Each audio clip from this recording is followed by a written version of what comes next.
All right, everybody. In this one, we have a 2010 GMC Enclave. All right.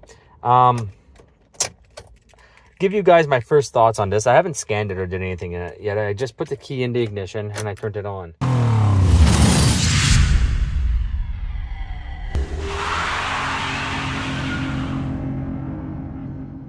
Now, I'm going to show you guys what I see first onto the dash. It's going to kind of lead me in a direction, all right? So the first thing is that when I turn on the dash, I don't see a check engine light anywhere. The traction control light is on. The next thing I see is that the fuel gauge is actually reading empty, which I highly doubt it is. And that is what I'm seeing right now. If I'm not mistaken, the Top Dawn and some other scanners will scan the vehicle and go through other modules to try see if they can communicate with the vehicle. And I'm pretty sure it went into maybe the BCM in order to try to communicate. So I think we're going to have a no communication issue with the PCM on this vehicle, and that's why it's not starting. Now, I could be completely wrong on that also, but I'm pretty sure that's what we're going to be getting on this. No ECM. TCM is going to be offline also because, oh, it's not offline. The TCM's not. So the TCM is going to be saying that it cannot see the ECM, that's for sure. So I think that we're going to just deal with the ECM on this one and try to see why it's not communicating. If I'm not mistaken, the ABS or the EBCM is a pass-through between the transmission control module and the ECM. So if it's able to see the TCM, but it can't see the ECM, if I remember correctly, it goes from EBCM to TCM to ECM. So we can't see the radio or anything either. So there's a lot of body issues on this also.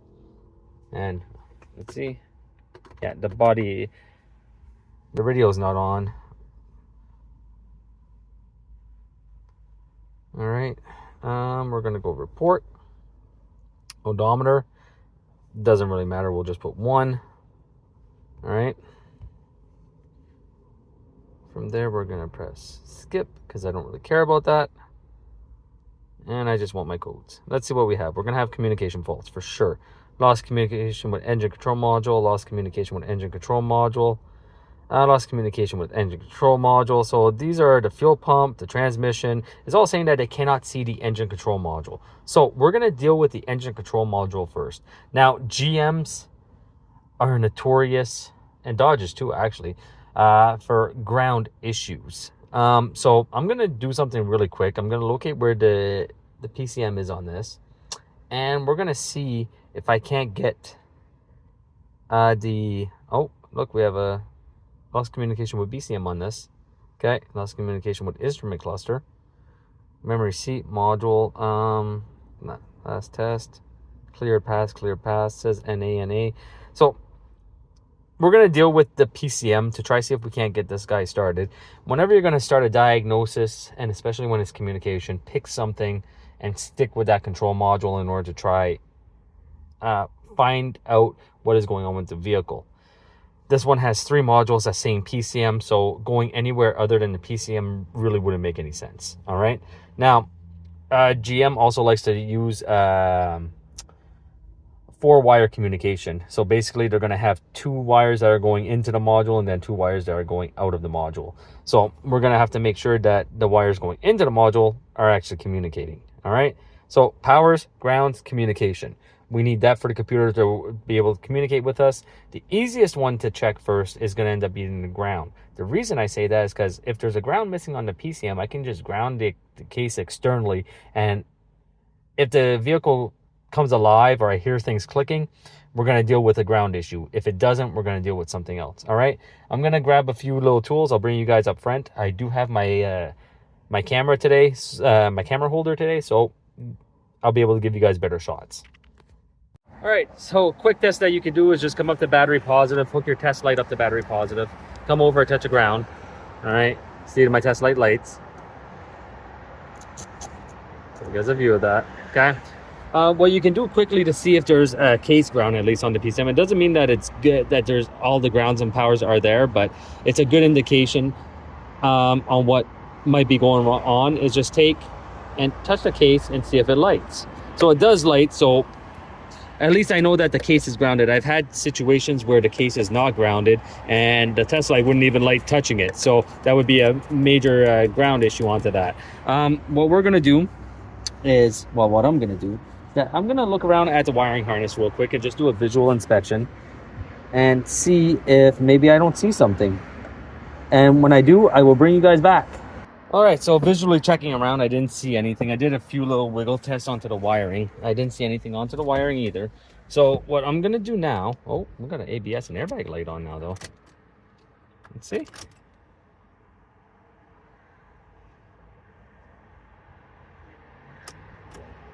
Okay, so ABS and airbag light is on.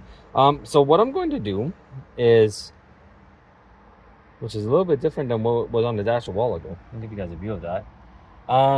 Maybe I shouldn't have touched anything, but it didn't really seem like if there was anything like major. Everything was still in its original clipping service battery charging system. Yeah, okay. So there's a few other little things going on this. We're gonna just clear the DTCs. I want to see which ones come back real quick. So we're gonna deal mainly with the PCM at this point. The ECM, the radio, the BCM is communicating, so I'm guessing that those were just history codes on there. So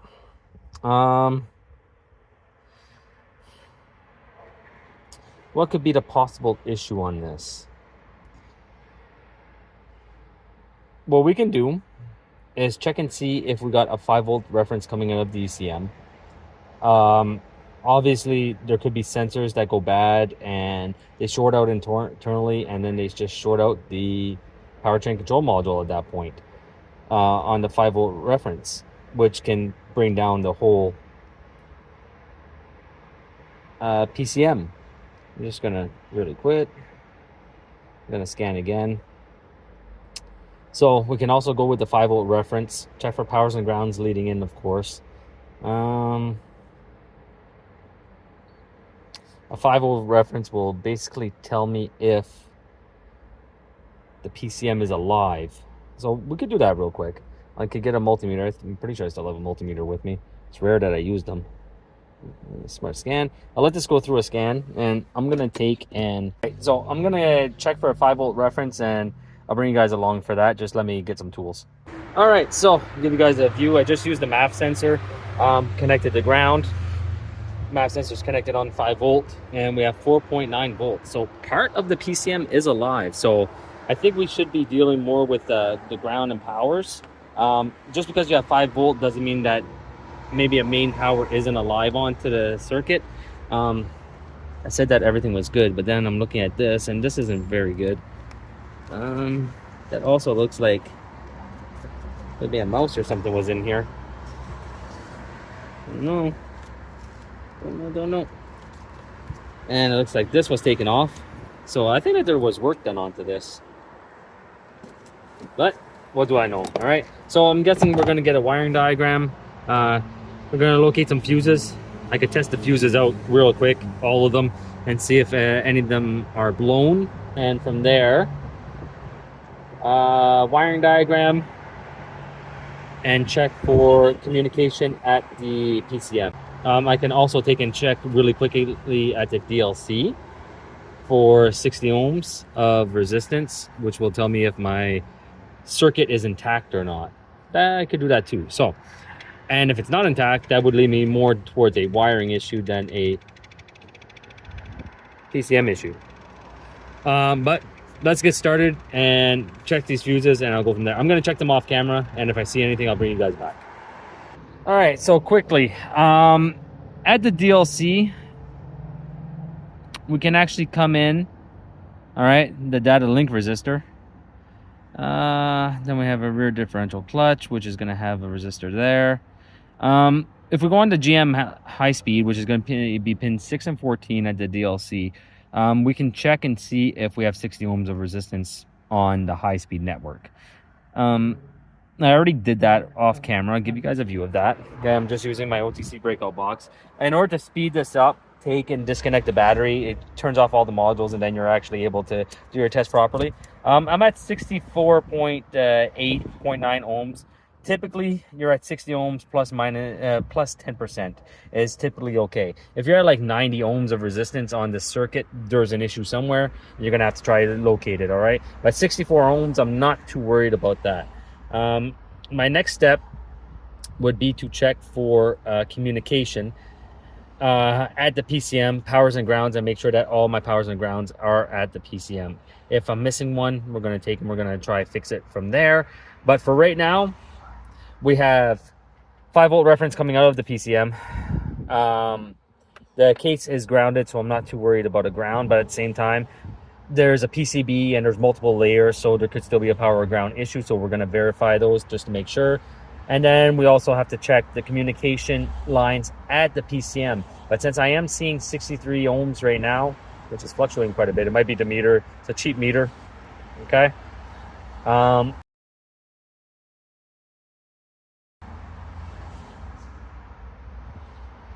would go more towards powers and grounds right now and make sure everything's good there. So that's what we're going to be doing.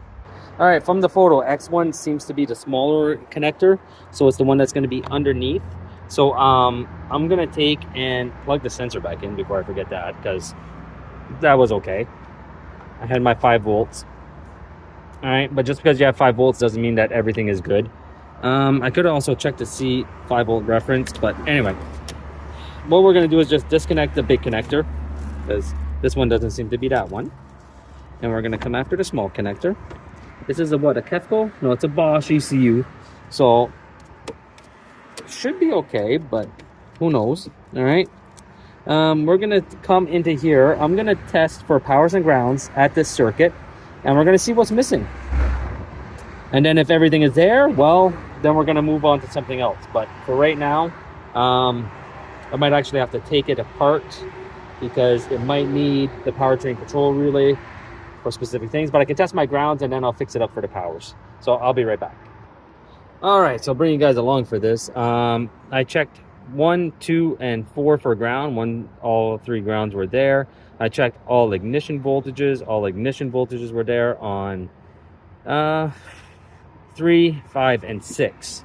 So I have all my powers and all my grounds up to there. We have a low reference that's going to be coming out. Low reference coming out. Park neutral. Let's go through this real quick. See where there might be an error power. And ignition voltage pin 54, pink. So that's another one that we're going to go check right quick. All right, so what I found right now is pin 56, which is supposed to be a battery positive fuse. It's not lighting my test light. So I'm pretty sure that we're on the right track, okay? But let's not get ahead of ourselves. I'm gonna take and make sure my test light still works. Yes, all right. I know I'm in there. So the next step, okay, that's pin 56. I'll give you guys a view of that. Let me get back into all data. There we go. So pin 56, battery positive. Okay, a red, white, and I have a yellow, yellow, red, white, and I can confirm that I'm on that. All right, there's a yellow at the bottom, then another yellow, and then a red, white. And I am not getting any power. So let's move that over to power right now. Make sure it's not shorted out to ground, which it is not. So that's always good. I did check all the fuses, or did I? Maybe I didn't. No, I'm pretty sure I did. I'll recheck them real quick just to make sure. But I'm pretty sure I checked all the fuses. Or I might have stopped because I got distracted. Okay. Let me see where that fuse goes on the wiring diagram.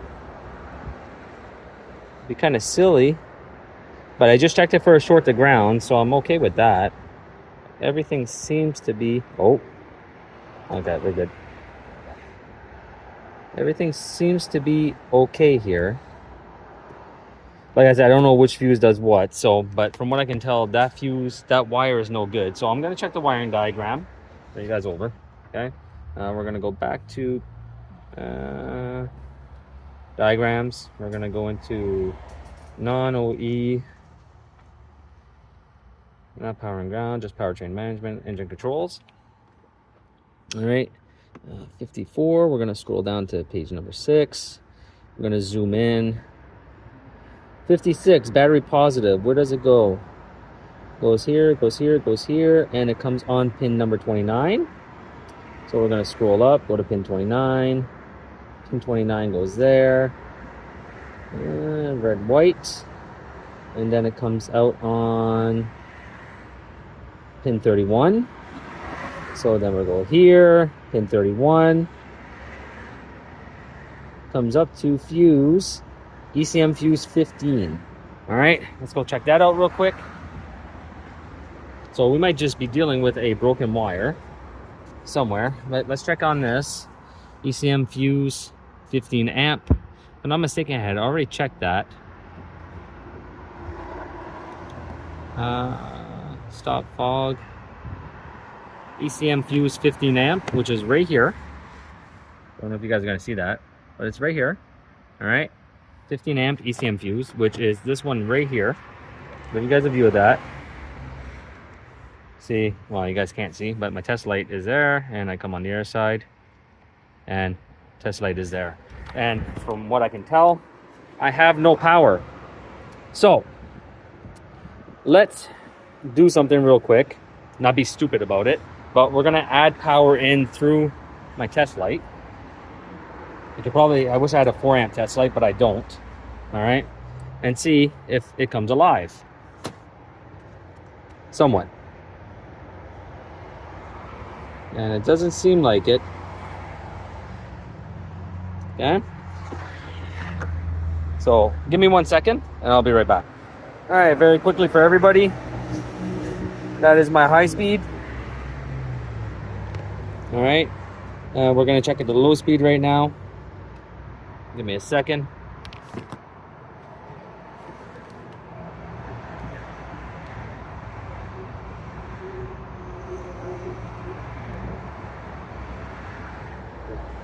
All right, the glare is horrible, sorry about that, but here is my low speed.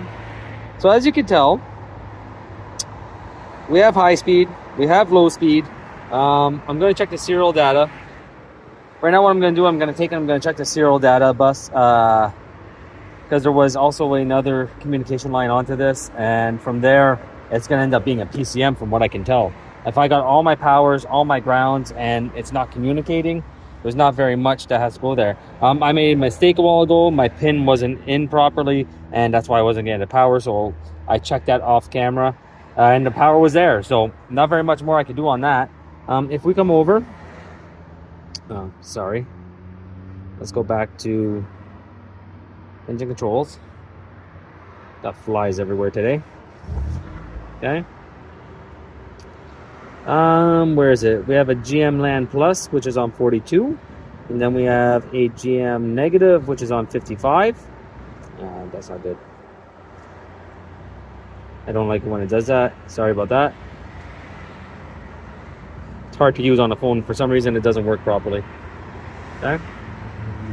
So here we have 55, which is going to be our GM Negative, and then we have a GM Plus, which is right here.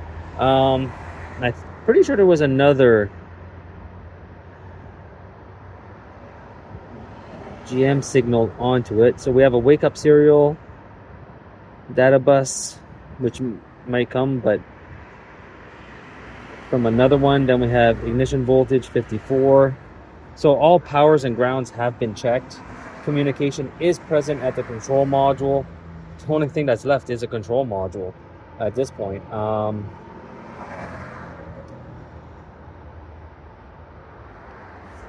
It's not hard to take it out.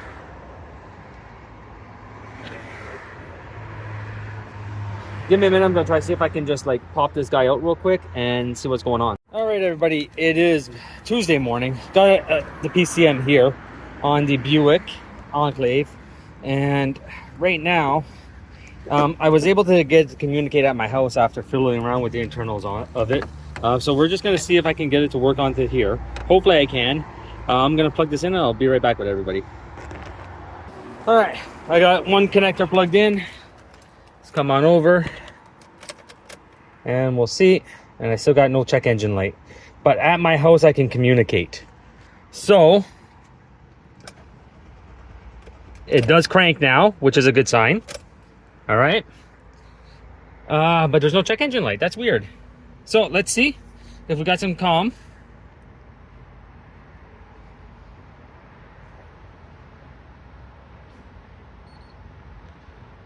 Picked it up a little bit faster. Enclave 2010. Let's go scan. I only have half of it plugged in right now because there's still 2 wires that I have to check out. I just want to see if we can communicate. ECM, enter. And we can get into the ECM now. So what I'm going to do is pause you guys. I got 2 other wires to check out, and then I'll be right back. All right, those 2 pins were pins 76 and 77 on connector X1. I'll give you guys a view of that, but as we can see now, the check engine light is on. We're just going to turn it off, turn it back on, and here we go. All good. Obviously there might be something wrong, but let's go with the read fault codes into it. DTC display, ABS is on, current. Everything seems to be good with that. All right, so what we're gonna do is turn this off real quick. Just turn the key back on. We're gonna go back one more. We're gonna clear all the fault codes. Yes. All right, now we're gonna just come back. We're gonna cycle off the key again.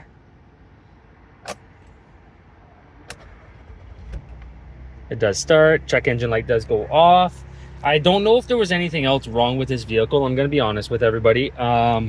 There was no comm with the computer, so there wasn't really much more for me to go on. So we're gonna take and let the client know that it does start. I'll come back tonight because I have to head to the school, and as we could tell, it doesn't look like the battery is charging, so there might be an alternator issue on this also. All right, so maybe the alternator spiked and it did something to the computer. It's very possible, but I can say right now that there was no communication at all with this ECM. I brought it home, I opened it up, I was looking around and I didn't really see anything, so I just started going over all the solder joints with my soldering iron, and from there I got communication. I don't have a microscope, so I wasn't able to see if there was any like micro fractures or micro fractures into the solder joint, but at the same time, you want to know what? It does start. So what I'm going to do now is turn it off. We're going to read fault codes. I just want to make sure that there's nothing there, nothing impending, and there isn't. All right.